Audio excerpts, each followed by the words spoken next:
Hi, I'm Rob Hopkin with ProTech Inspection Services. Have you ever had a water bill that you thought was just too high and you couldn't figure out what the reason was? Or you had a phantom flush in the middle of the night and you know no one flushed the toilet? Well, I'm going to show you how to fix that.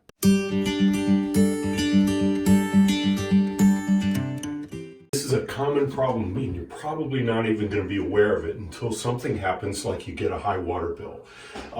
The only way people really notice it other than a high water bill would be the toilet seems to flush when nobody's in there. We call it a phantom flush. A lot of times you'll hear that in the middle of the night and you know no one was in there.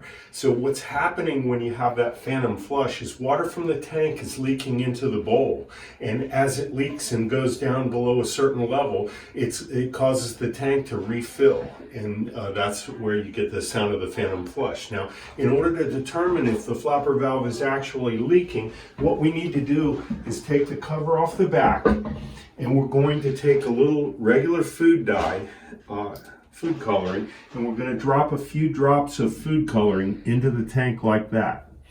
We're going to let that food coloring go throughout the tank. I'm going to just swirl it around a little bit to make that happen more quickly. And in about 10 or 15 minutes, you see how blue that food coloring is in there. In about 10 or 15 minutes, if there is a flapper valve that's leaking, you're going to find that it's the same color in the tank as it is in the bowl. So at this point, we have to wait about 10 or 15 minutes and see if the water actually changes color in here.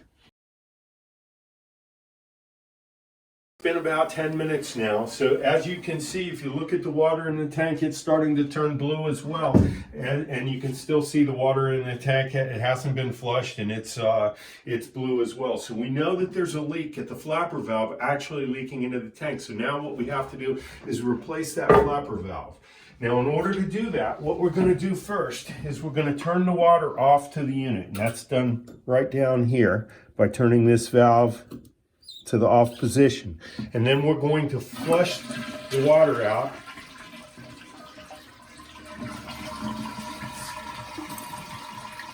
As best we can. We're not going to get all of it out, but we don't really have to. And this is the flapper valve, and this is the piece we have to replace. So I'm going to pull that off now.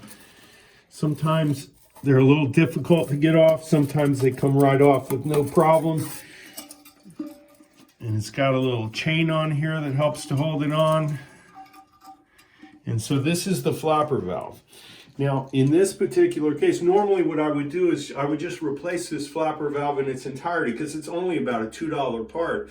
But I'm not at the store right now. I don't want to go to the store. So as I put my finger around this, by the way, all the water in the tank is clean water, so you don't have to worry about hygiene at all.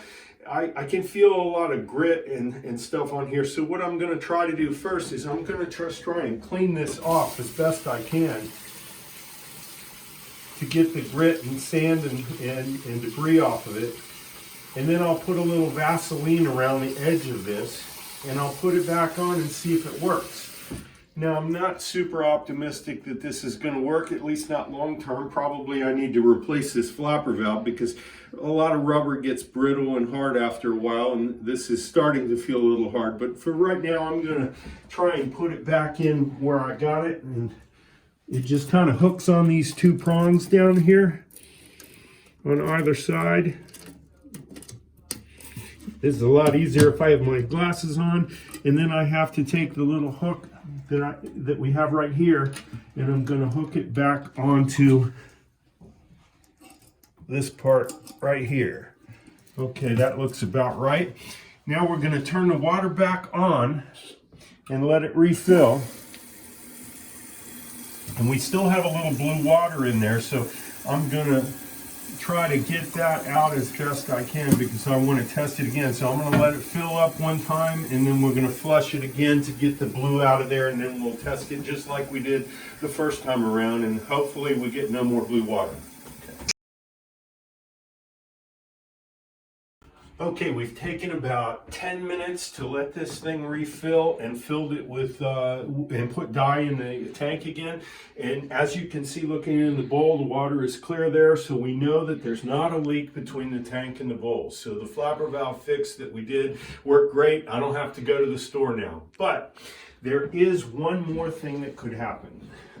Occasionally, about every 10 years or so, this apparatus goes bad. And this is the actual fill apparatus that allows the toilet to fill and shut off and whatnot.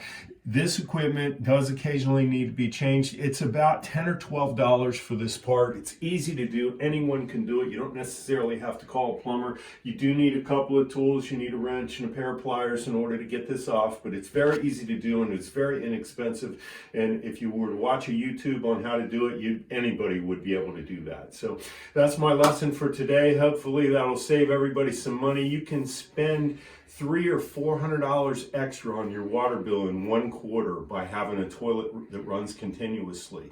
Why not change that $2 part as soon as you notice it, and it'll save you a ton of money down the road. Thanks for watching.